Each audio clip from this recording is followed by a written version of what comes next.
ডিভোর্সের পর আমি আমার বাবার বাড়িতে এসেছিলাম আজ 3 দিন হলো। গত 3 দিন আমার পরিবার আমাকে খুব ভালো করে বুঝিয়ে দিয়েছে এই পরিবারটার অবস্থা ঠিক কোথায়।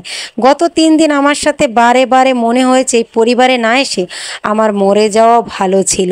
ডিভোর্সের পর প্রথম দিন সকালে আমি মায়ের সঙ্গে যখন নাস্তার টেবিলে বসলাম, মা আমাকে উদ্দেশ্য করে বলল, এই বয়সে ছেলেরা একটু এমন অমন করে, আর একটু মানিয়ে নেওয়া দরকার ছিল। আমি অবাক চোখে মায়ের দিকে তাকিয়ে রইলাম। ঠিক ওই দিন যখন আমি আমার বাবার সঙ্গে লাঞ্চ করতে বসলাম, বাবা আমাকে উদ্দেশ্য করে বলল, তোমার আরেকটু ধৈর্যশীল হওয়া উচিত ছিল। সংসার করতে গেলে অনেক ধৈর্যের প্রয়োজন হয়, বুঝতে পেরেছো? আমার পুরো শরীরটা ক্ষত বিক্ষত হয়ে গিয়েছে।